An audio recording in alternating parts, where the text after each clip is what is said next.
Aujourd'hui, je vais vous raconter l'histoire de Cacao, un village niché au cœur de la Guyane française, dont les origines nous emmènent à des milliers de kilomètres dans les montagnes du Laos. C'est une histoire d'exil, de résilience et d'une communauté qui a transformé une terre inconnue en un foyer, tout en enrichissant une région de sa culture unique. Nous sommes en 1977. La guerre d'Indochine a laissé des cicatrices profondes dans le cœur des Hmong.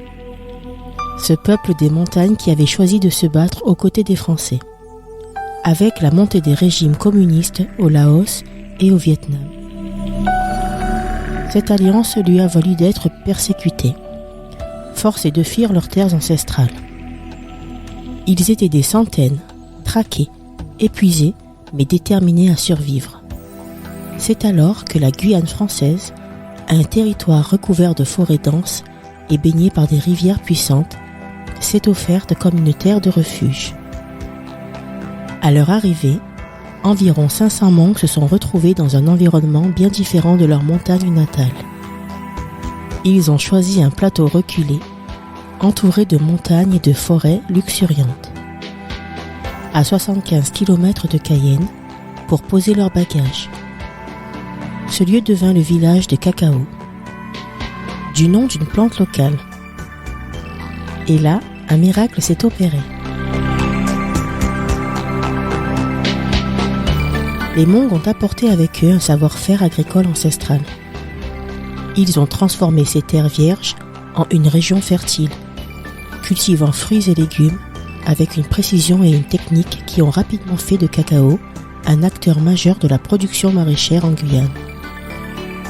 Aujourd'hui, si vous mangez une tomate ou un chou pak choy sur les marchés de Cayenne, il y a de grandes chances qu'ils viennent de ces terres que les Hmong ont su apprivoiser. Mais l'histoire de Cacao ne s'arrête pas à l'agriculture. Les habitants ont su préserver leur culture et leurs traditions, ajoutant une nouvelle étoffe au patchwork culturel de la Guyane. Chaque dimanche, le marché de Cacao devient un lieu incontournable.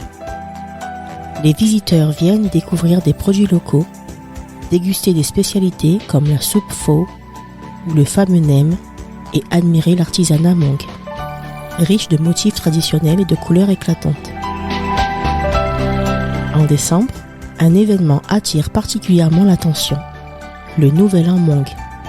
Pendant plusieurs jours, le village se transforme en un théâtre vivant où danse, musique et vêtements traditionnels brillent de mille feux. C'est une invitation à découvrir l'âme d'un peuple qui a su préserver ses racines tout en s'intégrant harmonieusement à son nouveau monde. Cacao est aussi un lieu de curiosité et de découverte. Cacao est aussi un lieu de curiosité et de découverte. Le musée entomologique Le Planeur Bleu, fondé par un passionné, abrite une incroyable collection d'insectes tropicaux. Les visiteurs peuvent admirer des papillons aux couleurs irréelles, des scarabées majestueux et d'autres spécimens étonnants qui témoignent de la biodiversité de la région. Pour les amoureux de la nature, des excursions en pirogue sur la rivière Comté et des randonnées dans la forêt amazonienne offrent des expériences inoubliables. Ce village, bien que petit, joue un rôle crucial dans l'économie et la culture de la Guyane.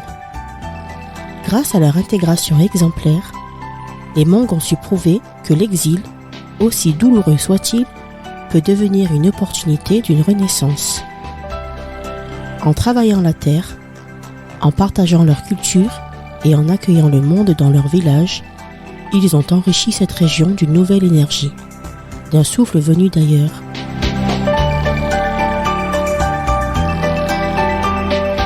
Aujourd'hui, le village de Cacao est bien plus qu'un simple point sur la carte. C'est un symbole de résilience et de coexistence harmonieuse. Un rappel que les différences culturelles sont une richesse à cultiver. Si vous avez l'occasion de visiter ces lieux enchanteurs, laissez-vous porter par la magie des récits, des saveurs et des couleurs qu'ils offrent. Vous découvrirez alors une histoire qui ne cesse d'inspirer et de réchauffer les cœurs. Et vous, chers auditeurs, avez-vous déjà visité ce fameux village de cacao ?